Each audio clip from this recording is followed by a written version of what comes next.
ตัวใหญ่เอาตำพริกซูโกโก้ตำโคโค่ยัวจ่าของสยับจ้ามาเลยโคโค่ตำซับจ้ามาจ้าขอข้าวใส่ผัดอันนี้เลยอะไรที่นวดทองเลยตอนเราก็แดกเข้าทุกคนนะใครจะเห็นหนาคุยกันถ่ายคลิปนี้อันนั้นเด้อตอนกินเด้อจะได้เห็นเด้อใครจะเห็นหนาคุณอัดคลิปนี่แหละ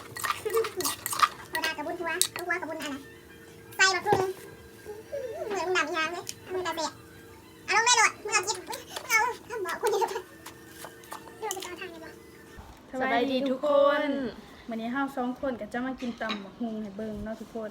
นี่คือหน้าตาตำบักหุ่งที่ตำแล้วอาจสิบ่เป็นตากินแน่แต่ว่ารสชาติเลิศเลิศเนาะลูกค้าเอาลงนี่เลยลูกค้ามันลูกค้าเอาลงเนาะเขาลงเลยเยิ่งถึงสีลำแต่กระแซ่บถึงสีลำแต่กระแซ่บมันทุกคนเนาะแล้วทุกคนวันนี้นะคะเขาบอกมันจะไหนนี่เชียงกว่าไหนแล้วเหรอเราให้กินกรอบๆยังนะเขาปรุงมากมันอยู่กับเหนือแล้วเขาจะมากินเลยทุกคนหิวแห้งเลยอยากกินเขาฟังแต่เสียงกรอบทุกคนกรอบพี่ขอได้ส่วนนี้มีกิ๊ดกรอบแน่ช่วงนี้เขาก็กรอบกัน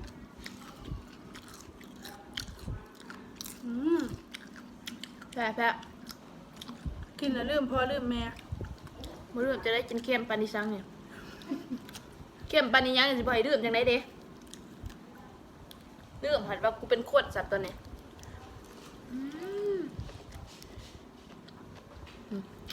ก็แบบ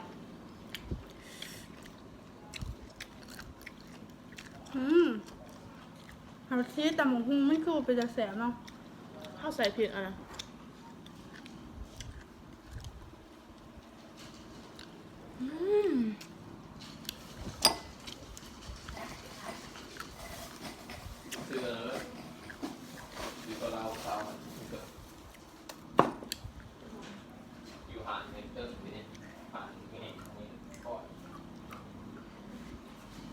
แซ่บเบอร์เบิร์ดความแซ่บเยอะ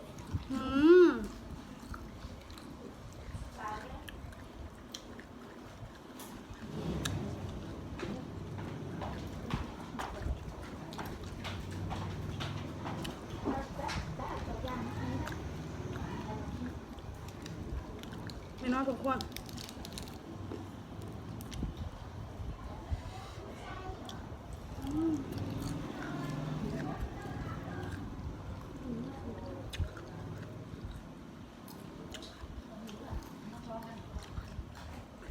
แซ่บทุกคนเลย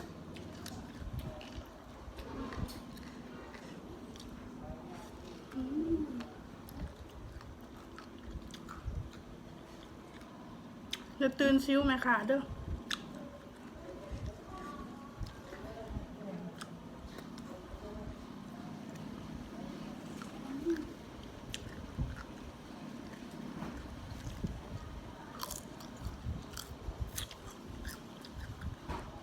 อยากทุกคน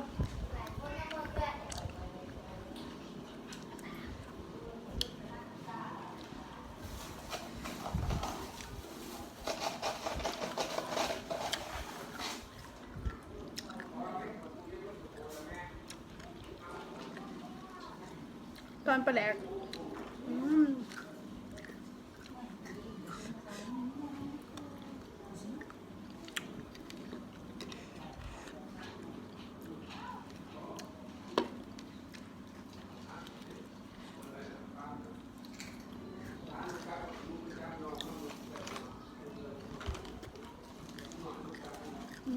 แบบ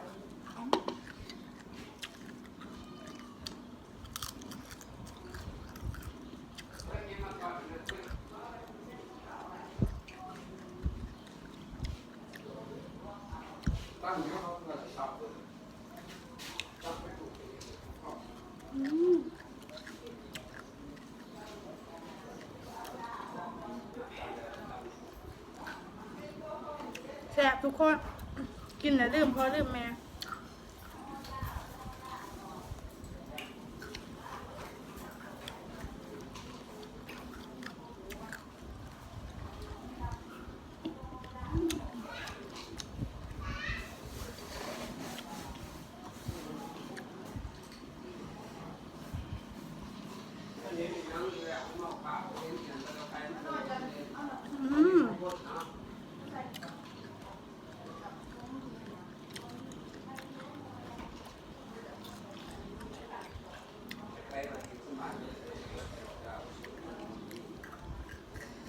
เลิศเนาะ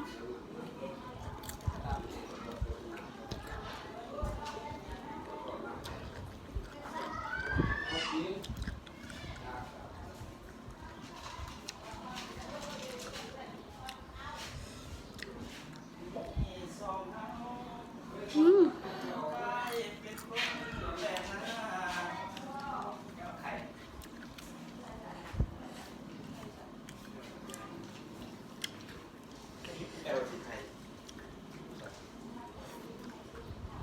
ฮะหัวหน้าใครนะฮะ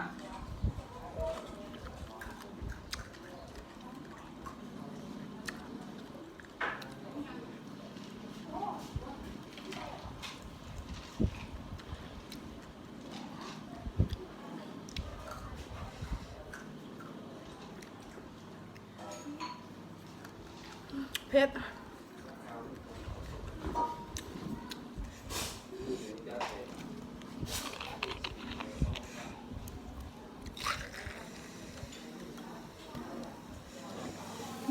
เสียง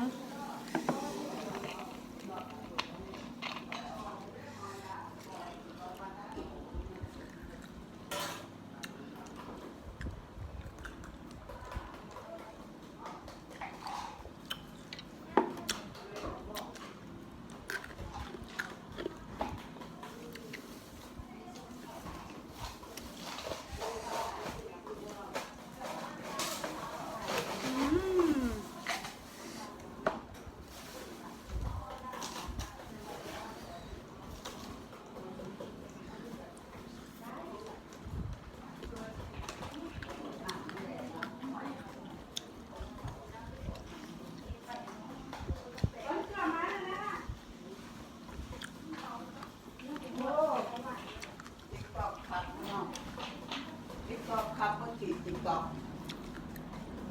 ครับปกติ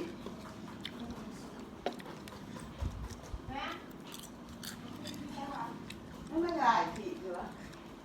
ผู้อาปากของผมผิดเหรอ มีแต่กินแนวเดียว ฮะ บ่ว่าน้ำไผ่เลย ลูกก็นั่งอยู่ตรงนี้ว่ะ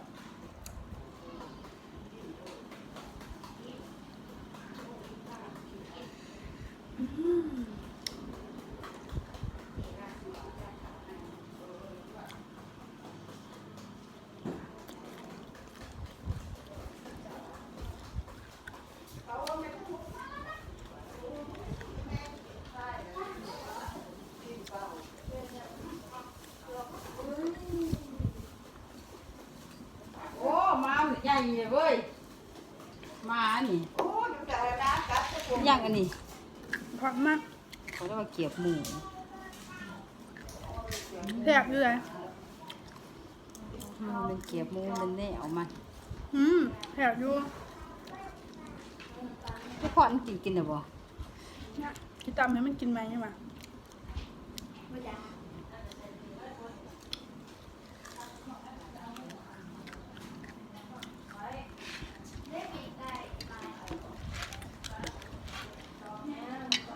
มืดเนาะทุกคนเนาะ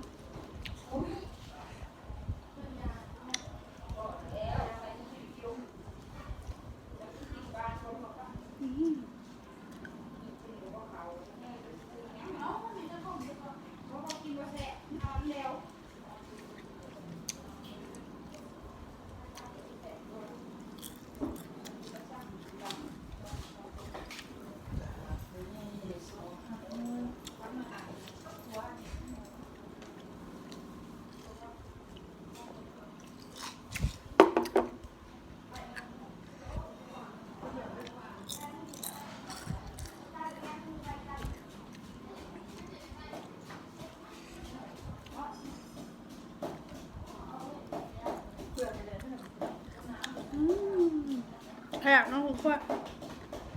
แซ่บแฮะ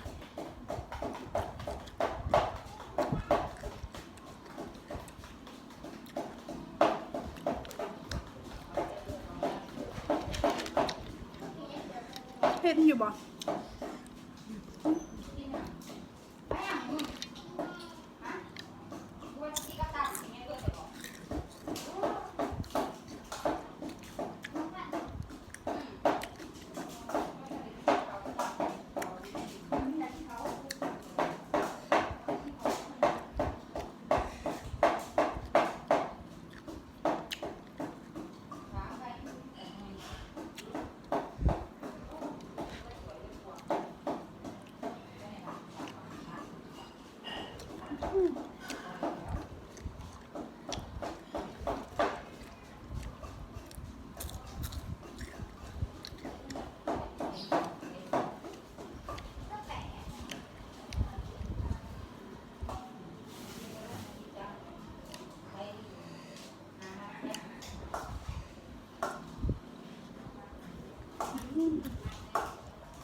พ่นเขามากแล้วบ่ได้เนาะหน่อยมากแล้วบ่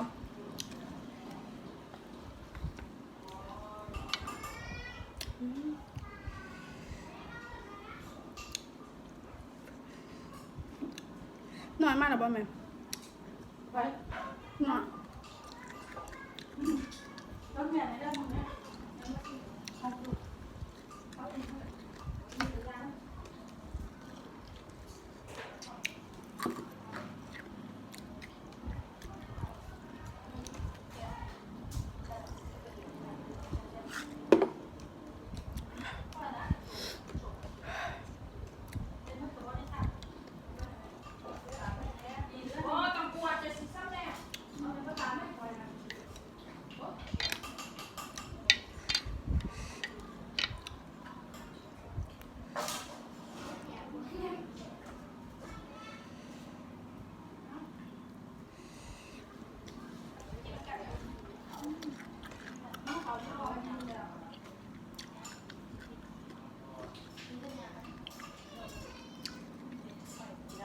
ดับฟัน